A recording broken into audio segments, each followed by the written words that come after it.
Jesus went on from there. He entered their synagogue. Bing! Synagogue, defined as a place of meeting for the Jews of a town. A man was there with a hand that didn't look so good. Actually, it was withered. Is it lawful to heal on the Sabbath? Bing! Defined as the seventh day of the week that you're supposed to rest on. The Pharisees might, maybe, if they were sly enough, might catch him in error with this question.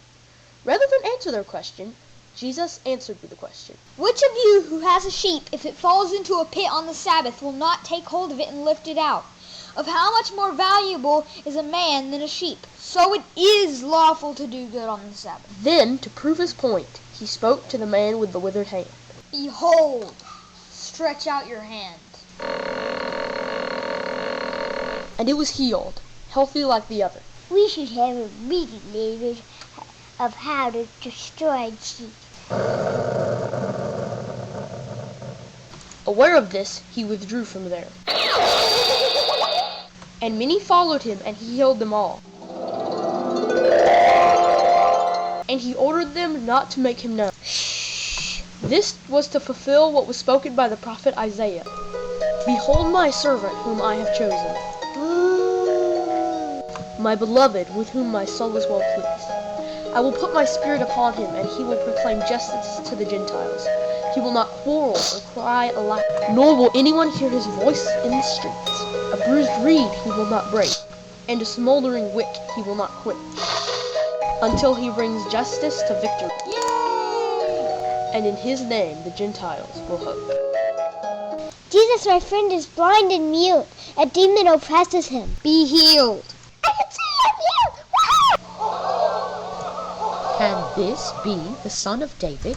Inspector Phil Pharisee here. It is by Beelzebul, the prince of demons, that he casts out demons. Jesus, knowing their thoughts, said, What you are thinking makes no sense. Satan will not fight against his own team. A nation that fights against itself will fall. A house that its members war against each other will fall apart. And another thing, you guys cast out demons too. By whose power do you cast out demons? Why do you think my power would be any different? But if you are wrong, and I am driving demons out by the Spirit of God, then you are seeing God's kingdom come. I have the real power. I am like a warrior fighting an evil sorcerer. I have the power to blind the sorcerer. Defeating the rest of his evil empire would be easy once he is out of the way. You are picking teams right now. If you are not with me, then you are choosing to be against me.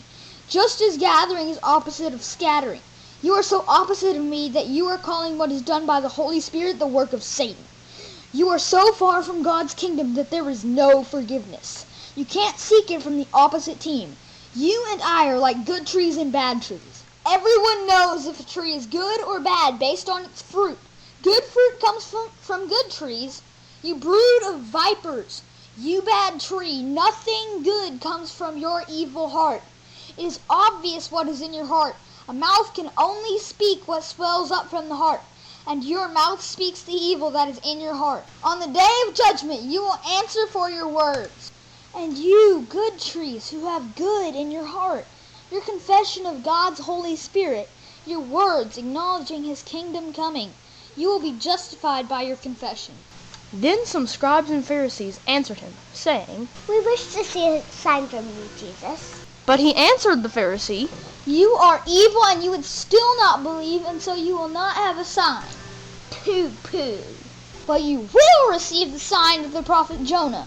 For just as the prophet was in the belly of the fish, the Son of Man will be in the heart of the earth. The men of Nineveh will rise up and condemn it.